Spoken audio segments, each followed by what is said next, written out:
pada akhirnya membuat krisis defisit anggaran dan membuat seluruh jutaan buruh di Amerika Serikat terkena PHK dan tidak mendapatkan lapangan kerja sama sekali.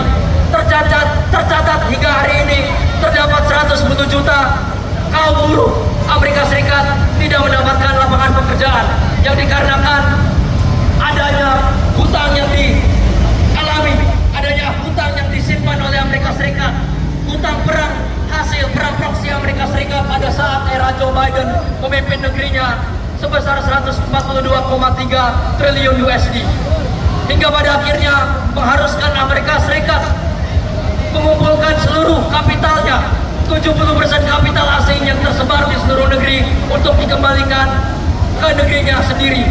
Katakan tadi 110 juta pengangguran yang ada di Amerika Serikat membuat 100.000 lebih jutaan pengangguran juga dicetak di Indonesia.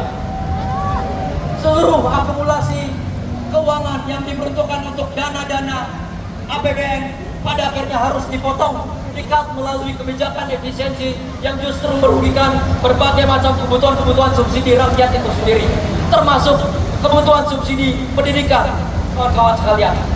Hingga hari ini kebijakan-kebijakan liberalisasi, privatisasi, dan komersialisasi pendidikan semuanya pada akhirnya mengedepankan seluruh bentuk privatisasi yang diselenggarakan oleh perguruan tinggi negeri yang tersebar di seluruh Indonesia.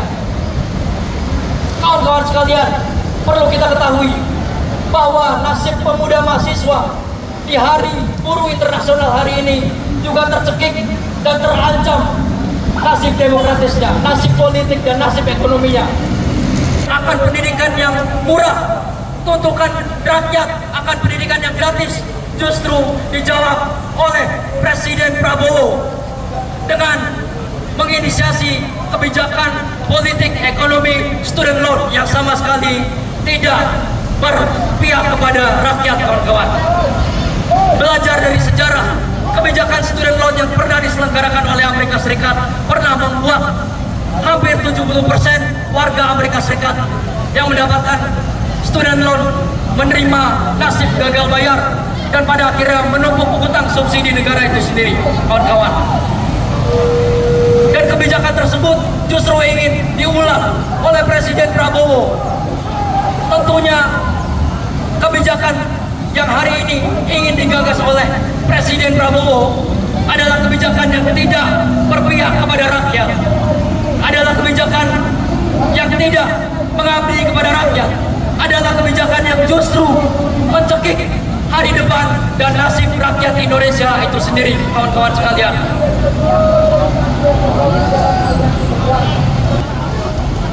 Tentunya jika tidak ada hal yang dapat mengalahkan dominasi kekuatan imperialisme, feodalisme, dan kapitalisme birokratik di Indonesia, maka jalan satu-satunya adalah persatuan rakyat Indonesia dari seluruh sektor dan golongan serta kelas rakyat Indonesia itu sendiri. Kelas buruh, kaum tani, pemuda mahasiswa, perempuan Indonesia, suku bangsa minoritas, rakyat pemukim hutan, dan berbagai macam kelas yang tertindas serta terhisap oleh kebijakan-kebijakan kapitalisme birokrasi Republik Indonesia harus bersatu untuk membangun kekuatan melawan dominasi tiga musuh rakyat, melawan dominasi musuh rakyat yang sama sekali telah membuat rakyat terbunuh bertahun-tahun lamanya, kawan-kawan sekalian. Bersamaan dengan ini, Front Mahasiswa Nasional menggelorakan, mengajak semua kawan-kawan seluruh rakyat Indonesia untuk bersatu membangun kekuatan politik baru demi menggulingkan kekuatan politik lama.